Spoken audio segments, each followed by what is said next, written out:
Hello, quilters. Another episode of Quilt Conversations Live. I'm Geraldine Wilkins, and I'm so glad you're here. We have a amazing evening for you to get connected with one of our Quilt Conversations Live family members. Yes, she's been here from the very beginning. I had a chance to sit down with Rochelle Ward Cole. She is an amazing, inspirational quilter. We had a great conversation. She has wonderful tips and suggestions on how you can go from courage to confidence. Rochelle gives so many amazing, what can I say, inspirational nuggets. That's it, inspirational nuggets on how she was courageous. She had a new long arm at the height of COVID and had no one to come help her. So she had to figure it out, and she did. She let it sit for a while, but in the end, she said, I got to learn how to use this machine. The conversation does take some twists and turns, so pay attention because sometimes we think we have to have confidence before we can begin. And if you are inspired by her example, you will learn that you don't have to have confidence in the beginning. It's courage. Now, before we get started, I want to share with you some updates of what's been going on since we were last together. Well, yesterday finally was the virtual event Patchwork Power, where I presented improv ruler quilting. We had a fabulous time. The presentation was so much fun. We talked about, guess what? Courage. Yes, courage to try something new and to try something with what we already know. And of course, we looked at my improv quilt inspiration for that presentation, which is Color Burst. Color Burst was all quilted with improv ruler quilting. And I showed many videos on how we can take what we know and reimagine those designs and techniques to create something brand new. Now, I also want to share with you that this was a small step, a beginning to another event that's coming up next year. And it's QuiltCon. I will be at QuiltCon next year. At QuiltCon, I'm going to show this quilt, talk about everything that I did to help make it, and we're going to have a workshop at QuiltCon talking about how to use some of those straight line designs and some of those templates that we all have inside what? A drawer, a box that we haven't used, right? How we can take these and use them with improv ruler quilting. So this is happening at QuiltCon. I will have a 6-hour workshop. QuiltCon is in Atlanta in 2027. Registration opens in August. That's just a few weeks away. However, guess what? The classes and lectures are all available now so that you can go take a look, get ready to register. And if you are a member, member registration opens before the general public. So if you're not a member, become a member. Look for your local guild in your area, or you can become a single member. With my classes, I'm so excited to offer a look into not only improv ruler quilting, but also ruler quilting for the beginner. If you're a beginner, you can still take the improv class, but I would recommend you take 2 classes. Anyway, here's another quilt before I move on to the beginner class. This is a quilt that I just finished. I've been doing this during the studio live sessions on Saturday, and she's finished. And I took someone's advice, Jacqueline, and she is faced. But also, she was quilted with improv quilting, one of the designs that you're going to learn in the 6-hour workshop. I'm going to show you how to stitch this design. No marking, all using the acrylic ruler. All the reference lines, that's what I love. I want to spend time stitching. I don't want to spend time marking a quilt. I want the reference lines to be my superpower. And we're also going to have a chance in the Reflecting Echoes workshop. This is the beginner workshop where you get the basics, the foundations. Because with improv ruler quilting, it's really about taking the foundations, the things that we know how to do. We know how to set up our machine. We know how to use the specific ruler. But maybe you're not there yet and you want to get the basics. That's what we're going to do in Reflecting Echoes. We're going to get the basics of how to use the reference lines on a ruler so that we don't have to mark. So join me for that. And QuiltCon was so generous that they gave 2 opportunities. So there's 2 different days where you can take this half-day class. It's 3 hours. So I can't wait to see you there. And then if you think that wasn't enough, there's going to be a lecture. And in this lecture, it's all about improv. And I'm going to take one quilt, and it's my beautiful sister panel, which I quilted with improv quilting and free motion. I'm going to break this quilt down step by step and show you how the improv process works for a project from beginning to end. And I hope it will be inspirational to you. I have to share something with you. This beautiful sister quilt called Crown, she started because I needed a project underneath my machine needle when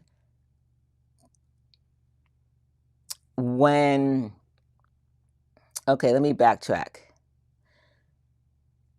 The Crown quilt started because I needed a quilt underneath the needle of my machine because quilt folk was coming to my house to take pictures. And here's one of the photos that they took. I did it the night before. I put the sandwich together, and then the morning when they arrived, I had already started. They arrived like mid-morning.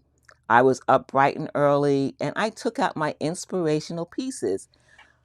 Remember how I always share practice, practice, practice? I took out all my practice pieces for improv ruler quilting, all of them, and I laid them out. And this was true to what I was doing. I wasn't performing for the picture, but she asked me about my process. I said, well, I just started this improv on this fabric panel, and I'm using these practice pieces as inspiration.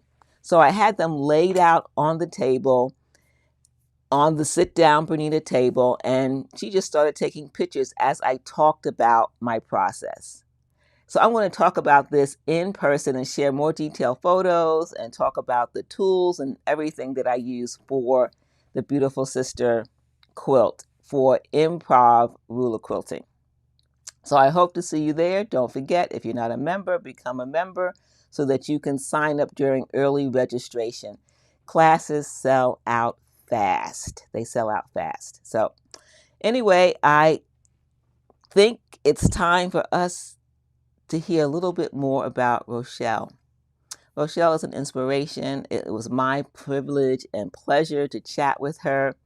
The conversation went for over 2 hours. I had to shorten it, right?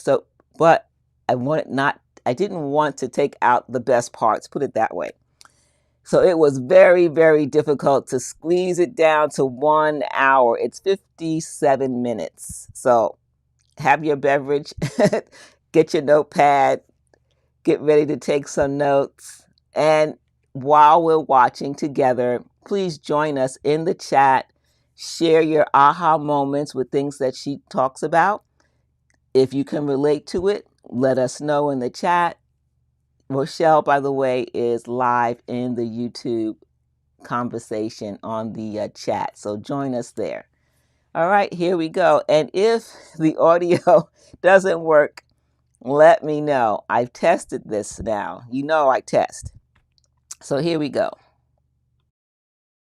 Hey, Rochelle, I'm so glad that you're here. Welcome, welcome. Good to be here.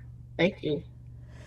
Well, I have admired your growth from afar. I know you've been on Quilt Conversations Live often asking questions and giving comments about your journey. And at some point, you joined one of my online classes, the alphabet course, and that's where I really began to see you grow as a quilter as you submitted assignments. And as a result, we did a student spotlight. First, why did you become a quilter? Let's start there because some people may not know you like the rest of our Quilt Conversations Live family. As far as the quilter, the piecing, doing all of that, when I was a young one, I was the only girl um, in the family, nothing but boys. So I didn't get to climb the trees and play the games and stuff like I wanted to whenever we had visitors. And I was the one under the quilt frame pushing the needle up, and I didn't like that because it hurt. And so I quilting was not a thing. And then I discovered when I was in high school that you can actually make quilts using a sewing machine. So that's how I started, and that was I'm gonna say early 80s when I actually started quilting. Of course, I took breaks. Sometimes it would be weeks and sometimes it would be years. When did you start to quilt your own quilts? Did you do that from the very beginning, like with a walking foot? Way back then, there was no YouTube. There was no way to for people to tell you how to finish these quilts. So I usually did the turn it out method where you just sew around and then flip it, and then um, I did that, and then put a couple of stitches in there just to keep it together, or I tie it. I didn't realize that you could actually sew these pieces together and make it really cute. And then I started looking at my piecing because I wanted to send it to someone because it was people long arm quilting, and I started looking at my piecing and I'm like, ugh, my stuff isn't good enough for me to pay extra for somebody to quilt it. At least that's how I felt. So Mm. I just kept making quilt tops and they just kept stacking and stacking and stacking. And then I was planning for a 50th birthday party. I turned 50 in May of 2020. So, and when I was 48, I started planning and saving money for this huge party that I wanted to have. And because, 50 is a big deal. But I got to thinking in February of 2020, I really don't want to do this. And so I went to my local Bernina dealer. I knew it was the machine that I wanted. I knew that it would be easy for me to learn. I didn't want anything that had to have special needles or special tools, or I didn't want all of that. And I didn't think I was good enough to get a long arm. And I thought, well, I'll just spend my birthday party money on getting a Q20. Bought the Q20 early March. A lady was supposed to come to my house and show me how to use it and all of these things. And then COVID hit. Bianca sat here by herself, lonely, because I was scared to mess with it. It was a pricey machine. Okay, now Bianca is the name of your Q20. Yes. Okay. I'm sorry. Yeah. Bianca sat here for almost a year, but I was scared to use it. And then I said, you know what? It looks like this COVID thing is going to be here for a while. That's a chunk of money I've invested. You need to find out what to do. And that's how I ended up on YouTube. I need to state that I do make quilts to be used. I Okay. want them to be loved, and I don't want them in a closet waiting for, ancestors to say, oh, Grandma Rochelle made it. No. Quilt over here that my grandson plays on whenever he's here. I put it on the floor. He drags it around. He plays. That's what I want. I love everything about the quilting process from picking out fabric to the piecing or finding a pattern, all of that. I love that. But the quilting part was like, oh, Okay, so let such me a treat. understand this. You made a big investment in a Q20 sit down long arm, and you did not like free motion quilting? You didn't like Not the. at all. Oh, wow. But the reason why I did it is I did wrestle a few quilts on my domestic machine, And that wasn't fun at all. And I think that's why I hated the quilting part. But I had all Ah, these quilt tops, and my quilt top stack was just getting bigger and bigger. But I still didn't feel like it. I was $200 worth to send it out. You know, I'm right. like I said, I want them to be used, but I don't want to spend $200 for my grandson to drag this around in the backyard. Right, right, right. So that's how I justified my 50th birthday gift. Well, I love this because you found a solution for two problems. One, the cost of having a long armor do it, and then the other challenge was, okay, if I'm going to do it myself, I want the right machine that's going to make it easier, even though it's not something I technically enjoy, but I don't want to make it harder myself. So that's why you got the sit down so that you could have Yes. extra space. Yes. And then you went on YouTube to find, well, how do I use this machine? You got started, you found Quilt Conversations Live. And what made you decide to sign up for the alphabet course? I know you've taken that course over several times. Oh yeah. That was actually a Christmas gift to myself. If you can't tell, I love me. And it took me a long time to fall in love with me. So now that I do, I spoil myself. Um, so that's how I ended up taking that class because I said, if I'm gonna do this, and I might as well take some real classes instead of YouTubing, which that's not a bad thing. Though YouTube videos have value, I make a lot of them, but the difference maker is actually either being in an in-person class or taking an online class so that you can have that focused learning and practice and assistance if you're in person with the teacher or if you're handing in assignments like with the alphabet course. The classroom setting is really not my thing, but Hmm. knowing that I had you there to answer any questions or help me over any roadblocks or anything, I think that gave me the confidence that I needed to experiment. To experiment. So you mentioned that you said, okay, I practice the different characters based on the alphabet course, but you realize that, okay, I have that, but how do I combine them? You start to combine them and how to use them in a quilt. That was like your next step. Is that right? Yeah, or like learning. I'm gonna use the C's as an example, and I don't even know if I have any over here, but doing the C. Okay, now I'm gonna put a little ruffle around it. Ah, Now I'm gonna do this C and put a little ruffle around it. I was not ruffling at all. ah, okay. Before I was barely doing C's. So I was barely, I mean, literally, I was doing stippling, I guess, or meandering or whatever they call it. Yeah. And then I would freak out because, oh my gosh, I crossed the line. And I think, oh, you got to pick that out. No, you Oh, don't. no, you Those are don't. other people's rules. I was like, Rochelle, you can keep going because keep in mind, these quilts are meant to be used. Now, Right, don't get me right. wrong. I want them to be beautiful and I want them to you know, reflect my love for whoever's receiving it, but they don't have to be perfect. I'm perfectly imperfect. I love that. Perfectly imperfect, which sounds like that gave you freedom so that when a pattern didn't go exactly the way you thought of it, but it took another turn, you were okay with that and you just kept going to see what would happen. Yes. And Yes. did that build your confidence because you felt freer? Um, it did to the extent that I got this quilt done and I can move on to the next thing.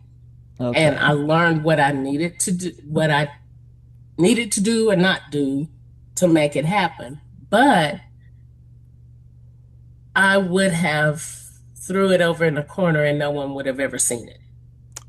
So it gave me Ah, the confidence to gift this perfectly imperfect project that I made for whoever was receiving it. Which is interesting because I think about the definition of confidence, and it's basically to trust ourselves, right? That's what the true definition. Sometimes I think it can be misunderstood to mean that I trust what I've done is really good, and that does not mean Mm-mm. confidence. Confidence is I trust myself in the process. I trust myself to learn through the process, because that's what it sounds like you're telling me, is that you're learning, you're applying, you're experimenting, and you're trusting that you will learn in the process of doing those things. Yes. Okay. But I also in learning through the process, I identify my shortcomings or, my lack of knowledge. And that's where, oh, these stitches don't look like they should. Why are these all bunched up and these all? Now I need to investigate and learn more about that. Or um, one of the things that I would love to advise people to do is step out of their comfort zone and play with contrasting thread instead of blending thread. And the reason why I say that is because that took me to a new level. It let me know, girl, you got it. Or, ooh, you might need to practice that some more. It's Okay. okay because if Yes. you hide it, if you can't see it, then you can't address it or you can't pat yourself on the back like you should. So I have lime green thread on my machine right now, and I have a black piece of fabric that I'm quilting on. And when I say, oh my gosh, but that's okay because Exactly. when it's all done, I did that. Right, right. You make such a really good point. I think sometimes, we hear this phrase, fear of failure, and we really shouldn't look at it as failure. It's steps toward progress, Yep. right? And I've also heard this expression that when we want to learn something, the faster we fail, with quotes, the more we learn about what needs fixing and what we need to improve, Yes. and not to be afraid of that process. And it sounds like you are not afraid of that, the process of learning to get better. You embrace, you want to see where the holes are, where the gaps are, so that you can Yes. work on those areas. And that's very encouraging. There's another piece to that. Once you identify something that you need to work on, you have to decide if you're going to work on it or not. Yes, that is true. So every flaw doesn't need to be fixed. But like me and feathers, yeah, I'm working on it, but it's not top priority. But if it was, everything I own would have a feather on it. Now that brings me to something else you said about try 3 times. What did you say about when you try 3 times? So you gotta try something 3 times before you just throw your hands up or say this is your jam. The first time is just getting familiar with it. I mean, just the second time is learning the process and learning how it actually works. And this is like once again on anything, but I'm gonna go back to Bianca. Okay, I'm gonna try it. Okay, I know how to turn her on. Now we're cooking with gas. Okay, now I think I can do this, but the third time is when you get to decide if you like it or not. Is this your jam? Is this something that you want to pursue? Or, but if you just give up on the first try, you really didn't dig into it enough to say, I don't like that. Yes, yes. Except for English paper piecing, I can say right out the gate, I don't like that. Oh, okay. Now, I have tried that twice so far, and Okay. I need to try one more time so I can Yes. say for sure I don't like it. Now, I think the philosophy of that is really good. It's basically don't give up too quickly. I know Mhm. that sometimes if I try a different method for the same technique, like a different instructor or a different teacher, they might share Yes. something that is like a light bulb moment that says, okay, this is now how I do it or how I can approach this.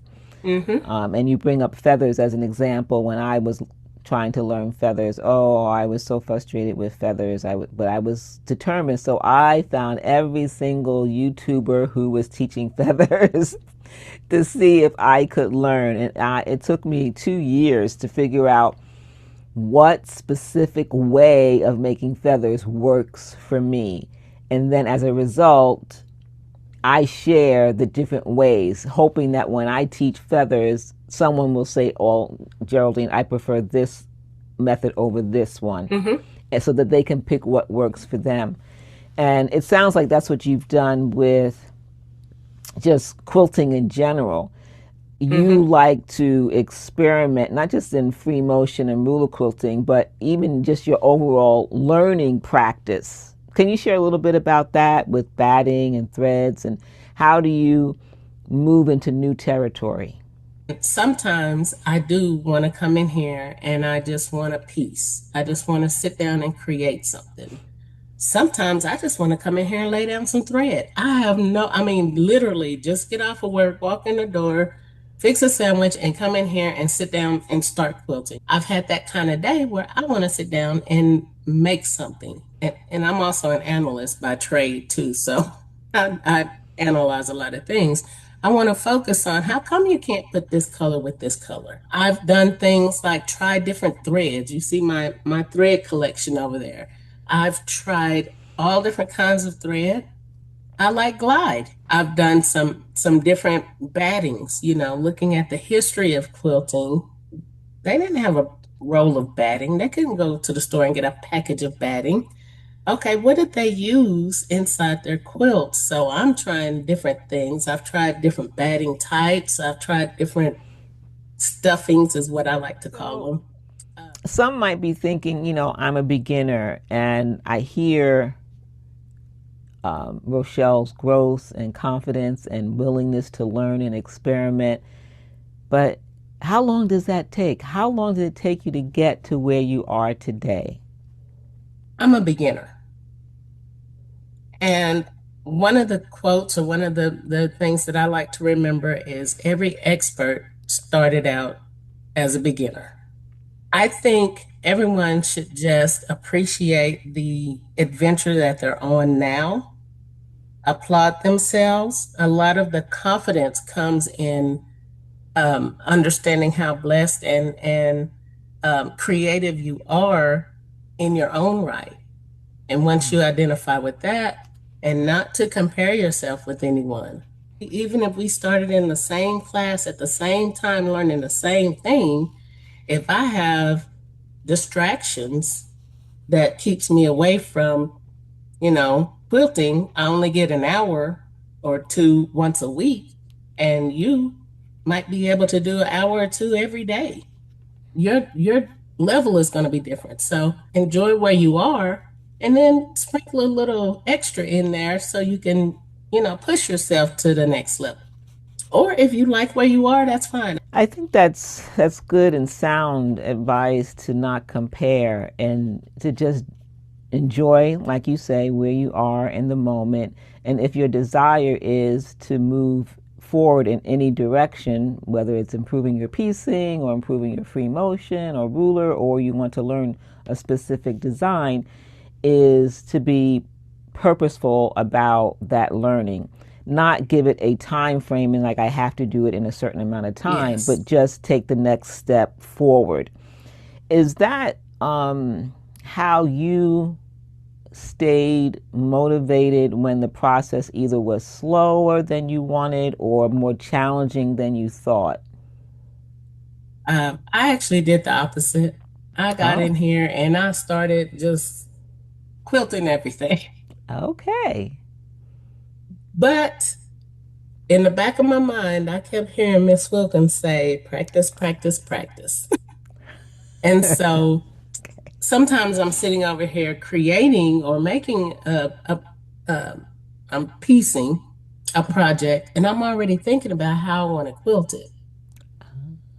And now I'm distracted. I can't finish that project because I'm already ready to jump over and, see if I can do this and see if I can do that. And that's where the idea of my playgrounds came in.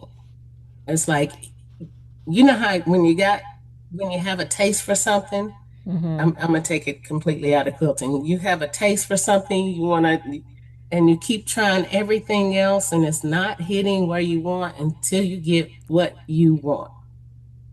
That's what I have to do. I have to get that out of my head, and that's where the practice comes in. But if I'm sitting here, say I'm making a log cabin block, and as I'm making it, I'm like, man, it would be cool if I could do this, do this, do this. I hop over here and just stitch up a square and see if, just to get that out of my head. So now you mentioned the word playground. Is the playground um, your practice? Is the playground on quilt sandwiches, on orphan blocks? What is playground? All of it. All of it. I mean, I probably have more playgrounds than I have um, finished pieces here to show you because um, I'll use the Beautiful Sister panel as an example. Okay. I looked at her, she hung right here, and I looked at her and I knew what I wanted to do. And I had an idea. As soon as I saw it, I'm thinking 70s. How am I going to get this in here? She needs a flower in her hair. I'm running to all the dollar stores trying to find artificial flowers. I mean, I'm doing all of that and couldn't just do it on the actual panel. So I have a playground. So, Oh, I didn't so know this, that. Maybe you told me, but I don't remember. Now, for those of you who are unfamiliar with the beautiful sister panel she's talking about, I challenged her. I knew and saw that she was growing and that Rochelle needed a challenge. So I mailed her a fabric panel and said, I want you to quilt this. What happened when I asked you to quilt it? What was your first thought about quilting her? it made me sit up straighter because oh my gosh, this is first of all, this is her sister's face. This is her sister. And she's gonna see my work. So you gotta bring your A game. Well, once again, I'm still a beginner. I would probably always consider myself a beginner until I feel that I'm not. But my vision, what I saw in my head, I needed to get that out on my hands and on this fabric. And that was very um, intimidating, but it was challenging. It was something that I'm like, okay, I can do it. And it was funny because you asked me what color I wanted. And I said, it doesn't matter. And I thought to myself, as long as it's not pink, and which one did you? But you know what? I'm okay. I'm okay because if I'm gonna challenge myself, I might as well go all out. Something that I thought you would like, because I remember you asking what color, and I'm like, it don't matter. And I sent you the one color that wasn't your favorite. Wow, what a challenge. Okay, so I sent you the panel. I sent you the color that you didn't really want, but yet you still quilted it. You did an amazing job. The whole theme that you did, the patterns and designs that you chose, was just amazing to me. My goal in that, in sending it to you, was my hope was that it would let you know how much you could do. Yes. Yes, because when I finished it, I'm like, okay, girl, you did this. So she's hanging out with me in the studio now, but yeah, I still admire her because Yeah, I did that. you did. And I did the little graffiti, the groovy piece, love. I did that. Had to Mm-hmm. practice it. You know, it wasn't a stencil. Okay, you have this idea. How do you make it happen? And so thinking So back to 2020, you get this new machine, Bianca. She sits for a year. You have to go on YouTube to kind of figure it out because we're in lockdown. And but now where you are today and what you did on that fabric panel, when you look at that, you said that your growth has been exponential. Yes, it Define truly has. define that, and why do you say exponential? Um, Most of it came with, like we were talking about, confidence and having that confidence of, yeah, I know what I want, but I can't do it. I can't. No, I had to get in there and make it happen. And it came out exactly the way I wanted it. I wanted it to look like, a record behind her. I wanted it, I wanted to the 70s vibe with the beaded curtain. Being able to go from I just need to stick this quilt top to something so somebody can use it to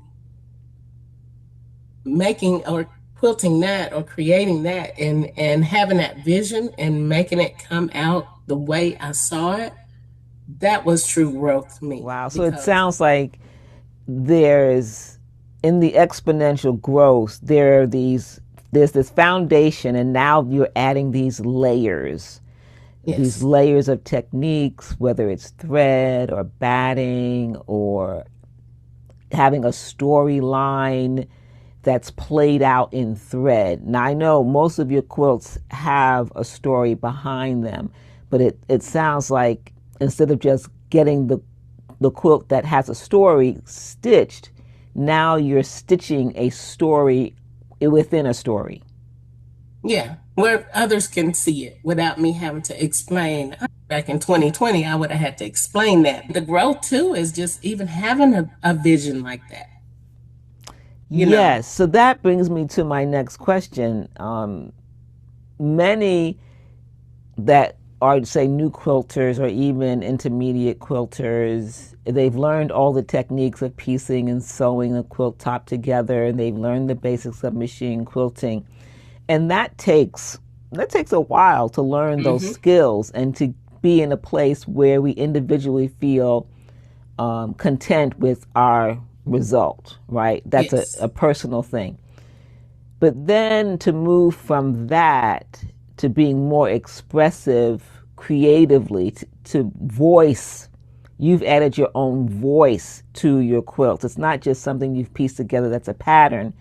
Now, when someone sees the quilt, or even when you see it, you see yourself in the quilt. yes, What's yes. that? What is that like to see this transformation from technique to artist? That's a very good question, and that's something that I've been discussing with myself. I didn't really see myself as an artist until this last month with the Breaking Bread exhibit, and my quilts are hanging in here. It's opening night. I'm already like, oh my God, oh my God. And they're standing there talking about the quilts, and I'm standing there just listening.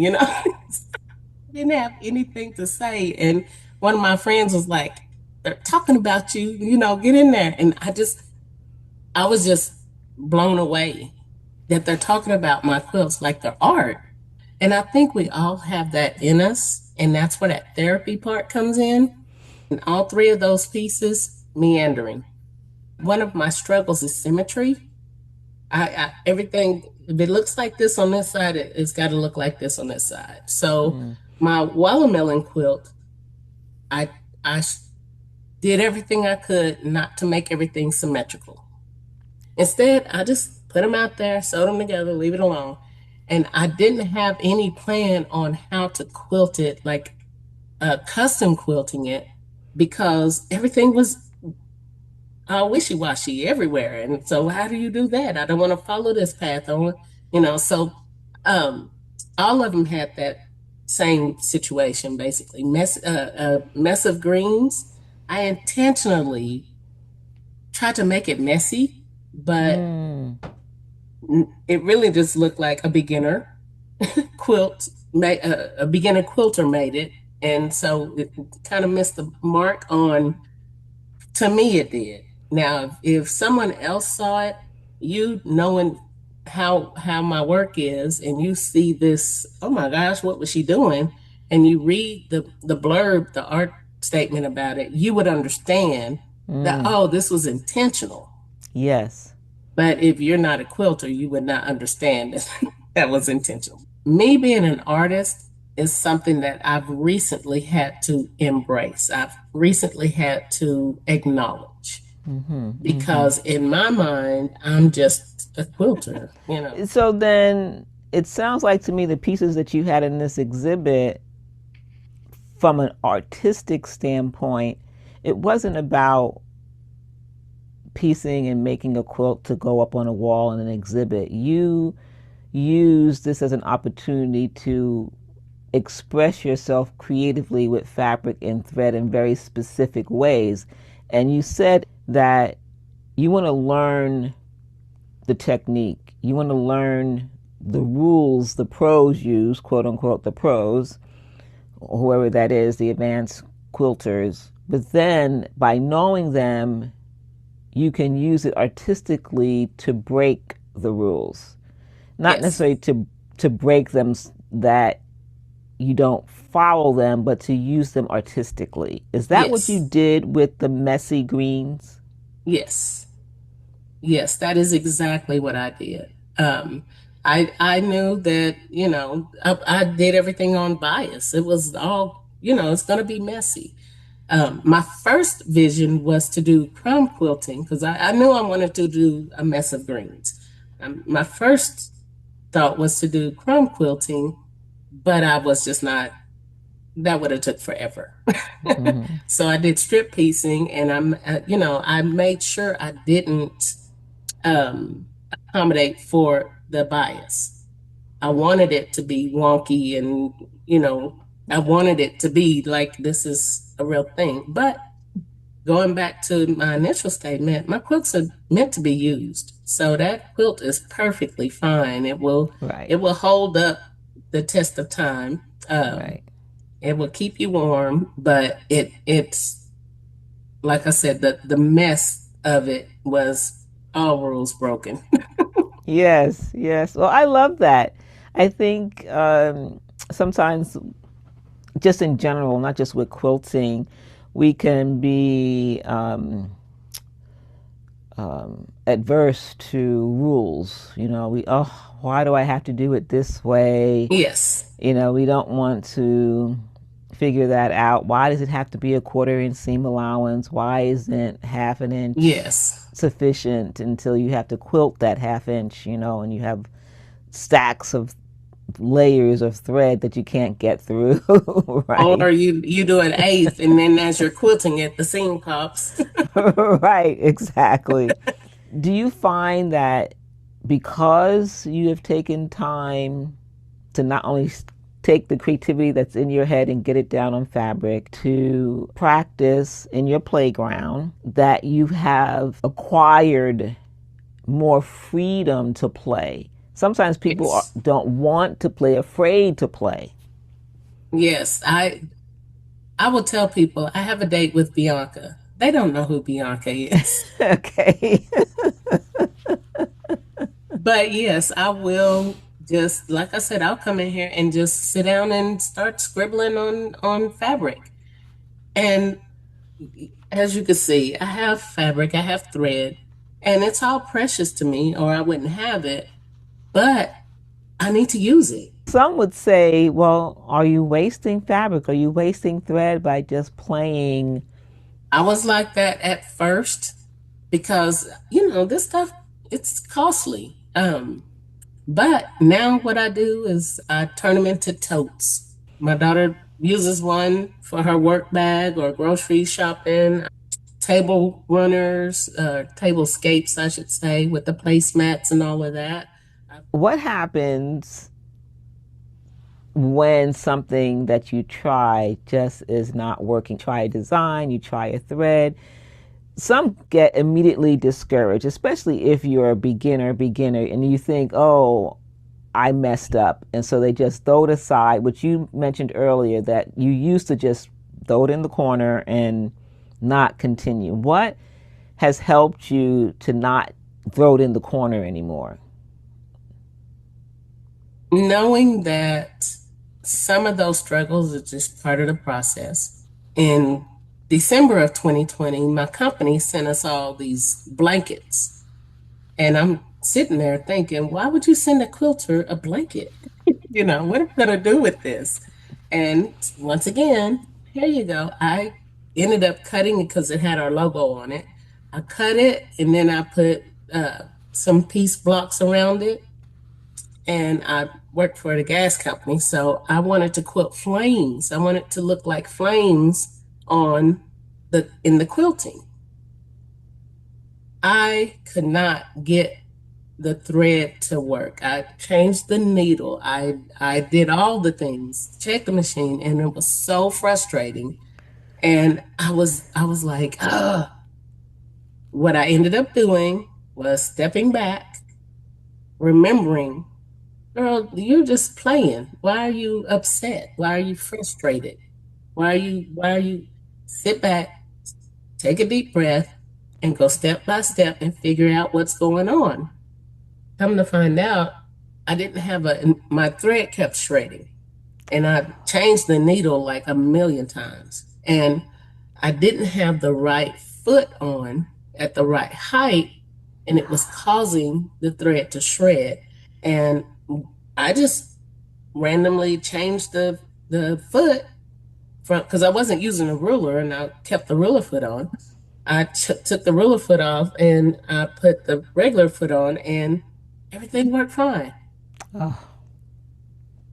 But the old Rochelle would have just threw it over in the corner and said, I'll deal with that later. So you talked yourself down. You're like, okay, Yeah. I like Um, that.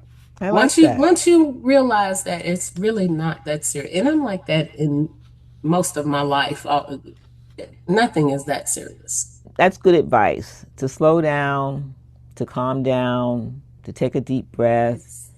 I can't create in chaos, but that's Okay. me. Some others can. It's perfectly. They can't create in a space that's not chaotic. So the advice is create the space that makes you feel free to be productive and creative, Yes, whatever that space is for that person. Okay. and you'll feel it. You Yeah. you Oh, you yeah. feel. Yeah. Oh, yeah. Yes, indeedy. Yes, I'll say just yes to that. Another thing you said, point number two, was that you like to write down your ideas. Do you keep a journal? I actually have a dry erase board over here. That if I'm working on something at this moment and kind of going back to the while I'm piecing, I'm already thinking about how to quilt it.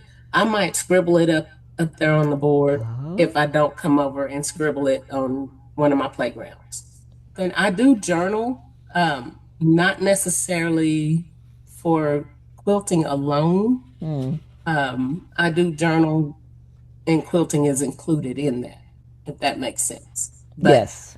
I don't put down my thoughts and ideas or anything like that in my journal. I put that on my dry erase board Okay. or on fabric. All right. Now the third one is that you stay open to learning. That's how you keep improving, by staying open. My mom would always tell me, do your best and then do better. Hmm. So if I've already done my best, how can I do better? Well, you got to learn something. You got to figure out something. There's always someone out there better than you. So see what they're doing, because that was always my response to her. Do your best and then do better. How am I going to do better? And so that's the mentality that I have whenever I'm experimenting, or I think, okay, you got this, girl. Now do better. Go out here and see what someone else is doing with the C's. He's like, I got the C's down. I got Yes. this. Revisiting past successes. Often we like to focus on what went wrong, but you're saying that's not going to keep us motivated and moving forward. Exactly.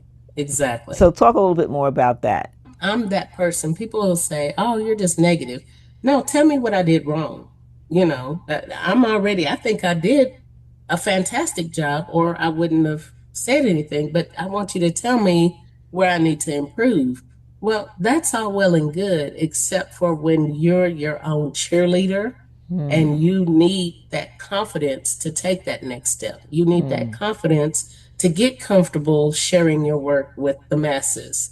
Well, I like that distinction between looking at your growth where there was a challenge and you didn't do as well as you wanted, but it was an opportunity to learn what you needed to practice and improve upon, while at the same time recognizing where your successes were because you took the next step to Yep, get better.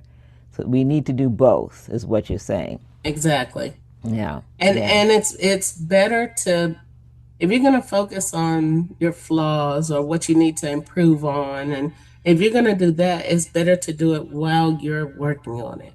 Mm, mm, mm. But if you're looking for motivation, or you're looking for inspiration, or you're looking for your next big whatever it is, look at what you've already done. Look at your successes. Look at, Right, you can do it. right, right. Well, this has been really a fun conversation. I'm so thankful that you said yes to having this conversation. I'm learning so much more about you. You are just an inspiration to me. Um, I know that ladies want to see some quilts. I know I do. What can you share with us? Do you want to see my playground, or you want to see actual quilts? Why don't you start the beginning of the journey? That way, someone watching can see where you started and then the progression, and then share a little Okay. bit about each one and why it's important in your growth as a quilter. And I do name all my quilts. I do try to put a label on all of them. Plus, I love music and I love God. So most of my quilts either have a Bible scripture name or a music name. And I'm going to show you We Are the World. Okay, wonderful. This was something, once again, using contrasting thread. But the other thing that I learned was quilt as you go. I had never done that until this.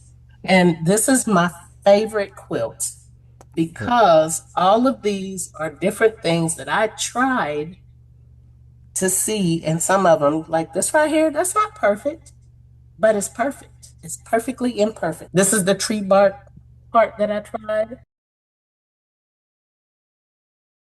Wow. But I did one a week. I was Uh, about to ask you that.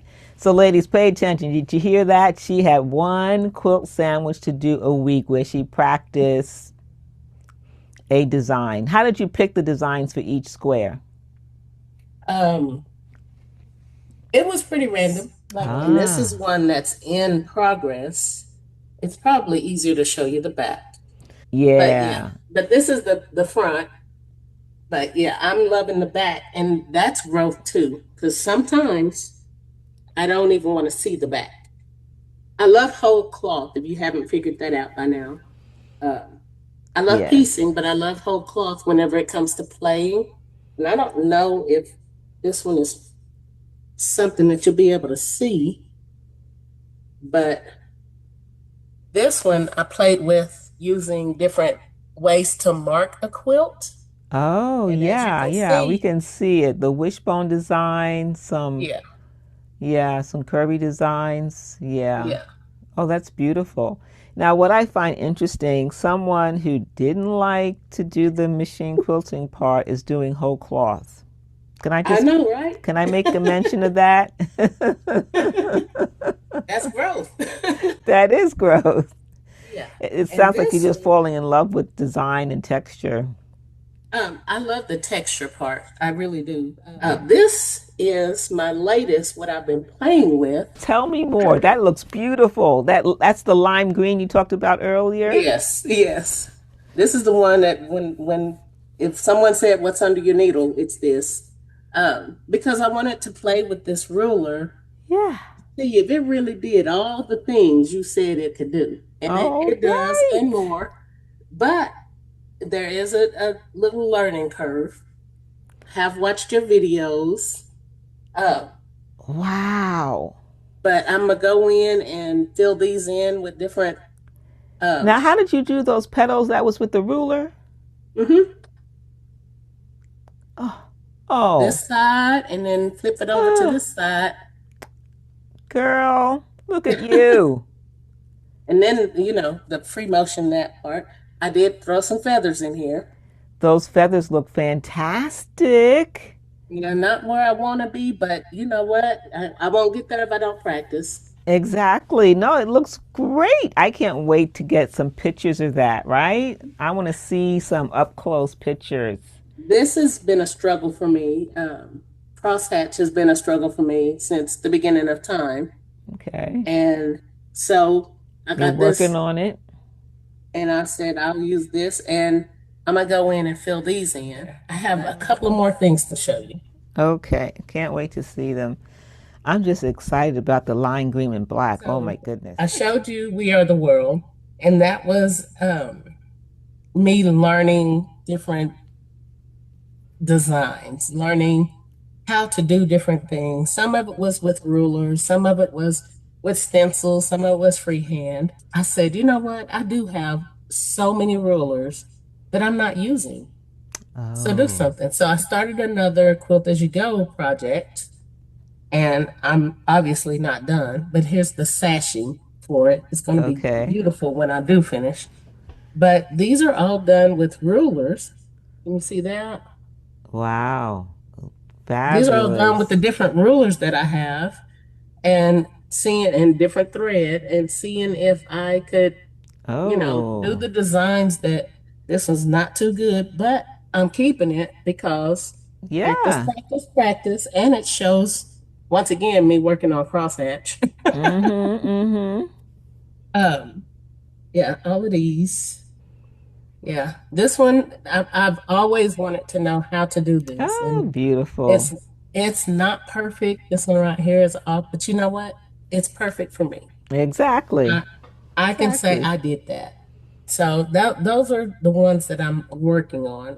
I made this while I was processing losing my cousin uh, Oh, unexpectedly, and I spent hours in here. I mean, it was just like this was the very first whole cloth I'd ever done. And I know I need to get closer, but hopefully that light actually, if will. you stand back, we'll see it a little bit better. Yeah, like that. Can Beautiful. you see it? Can you see it? Yes. Yep. Mm-hmm. So this is my daughter's quilt. Her name is Sunny. Um, Okay. and I tried Beautiful. feathers on the little feather motif in the Yes. corners. This one was a practice that I had never thought would leave my house. Since I made Sunny one so true, I had to make one for my son. And this is the night I looked at you. This one was done with rulers for the most part, even the circles. The thread kind of sunk into it, and you Mm. can't really see the quilting until I turn it around. You can see it a little better on the back.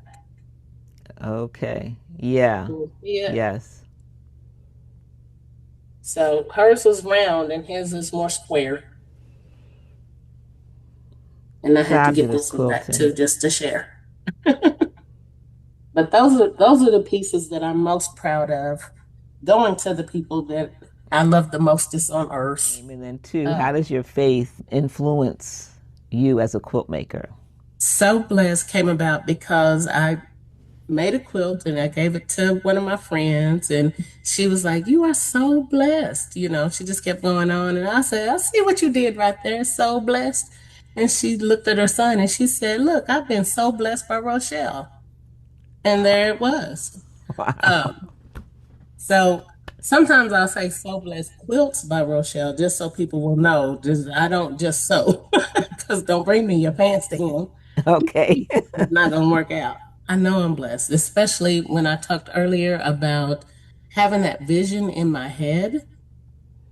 That's nothing but God. Because if it was up to me, I wouldn't even, I would sleep, eat, and go to work. That's it. I mean, but whenever I have these ideas and these things that I want to do, I feel like that is God's way of reminding me how important I am to Him. And whenever I create something, especially if I'm working on a project, there's always prayer and love and feelings and emotions and all the things going into whatever I'm working on. This is my safe space. This is where I can be okay to be blessed and okay to not be perfect, and okay to just be. I usually explain if I've named something after a Bible scripture, I explain why. Ah, So, it could be for encouragement. It could be for, you know, congratulations on whatever you did this and I'm happy for you. It could be support, it could be for whatever. But right. I usually explain. It could just be because I value our friendship. Series. And I didn't realize that you did a series every year. I knew you were doing a color series, but now your series is food, which is quite interesting. One year I did the Underground Railroad blocks. Actually, I've done that twice. Mm. Just digging into it, is it true? Is it not? But, as I did my research, instead of taking the word of one or two people, I dug in to see what everybody was saying. So that's why I do things like that, so I can learn myself. Yes. And Okay. same thing with the thread. I did a thread series. I don't even know if I shared that or not, but I have different weights. You explained to me what different weights were, but I had to understand it myself Self. Experience because, it. yes, because exactly. You got to feel the different weights. Just somebody saying 40, 60, 80, 100, that doesn't tell me anything until, oh, where is 100? I can't even see that. Yes, yes, yes. Oh, I love it. Ladies, I just hope you have been not only encouraged but inspired to get into your safe space, your blessed space and create and learn.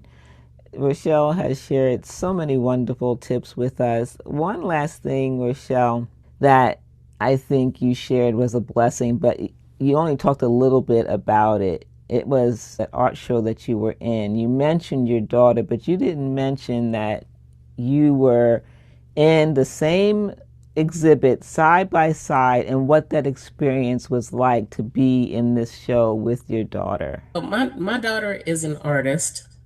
She's a photographer and she has a grown up job too. I've always wanted to collaborate with her, but she never had time because she's busy doing all the other things. And so the last time I asked her, she said, "Well, why don't you just be in my show?" And she does this show every year. And I was like, "You think so?" And she was like, "Yeah." So I was like, "I could do it. I could do it." The name of the show was Breaking Bread, and it was basically about everyone has a seat at the table. Having my quilt hanging next to her art was awesome. I mean, and I say that out in public because in my house, I only have her stuff on my walls. Having my quilts hanging next to her work it was amazing. And Yeah. that just made my heart so full. It was everything to me. Now, will I do it again? Probably two more times, just so I can say whether I like it or not. But Okay. it was different because with an art exhibit, it's more than just your art. You got to do all the things, and I know but it's just like people think, oh, you just get to drop off some quilts. No, I had to tell them about it, set the pricing. I had to tell them about me. Had to take them, had to be there at the opening. It was a lot more than just I made some quilts. And Yes, it gave yes. me a deeper appreciation for her and what she does because I've always supported her. I've usually been in the background, but I never realized the amount of work that she has to put in for these shows. Well, that's wonderful to hear, especially when you say a deeper appreciation for your daughter and what she does as a curator of an exhibit, but also as an artist, what it takes to contribute to an exhibit. You experienced that with her, and she was along the journey with you as well. That's something that you two now have that's special. That's Yeah. wonderful. And she didn't give me any special treatment. I say No, she didn't. she She didn't. she would probably disagree, but I say Oh. she didn't give me any special treatment because Uh, she stayed on me about deadlines and because I was like, so I got to go up there Thursday. Do I just take my stuff off the wall? She was like, no. What's the last thing that you'd like to impart to any quilter, no matter where they are in their journey? Do what makes your heart sing. If free motion quilting is for you and you like it and it's your jam and keep going. If it's not something that you don't care for, don't force it. There's other alternatives. Do something that keeps your energy up. If Mm-hmm. you're frustrated and you just can't get it or you feel like you can't get it, or I'm not saying give up, I'm saying refocus. Mm, What is the problem? Do you not, because we started, I hated quilting. I didn't like any part of it, that's right. but okay, I had to stop and think, why do you hate it? I hated it because I didn't understand and I didn't know and I didn't have the experience or even the tools at that time to understand what I needed to be able to complete my quilts. Right. So Right. identify why it's not your jam. And if it truly isn't, then that's okay too. I like that. And it's so true. There's so many ways that we can finish our quilts. And I love that designers, machine companies, quilters, everyone has something to share to help us finish a quilt Yes. so that we do have joy in it. You might not know what makes your heart sing right now. I didn't know that free motion quilting was going to make mine sing, but here I am, ready to get off here so I can lay down some more lime green thread.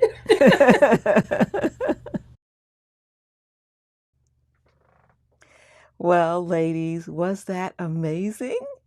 What information and tips Rochelle shared with us. We got to learn a little bit more about her, and she offered us so many practical tips for courage moving toward confidence.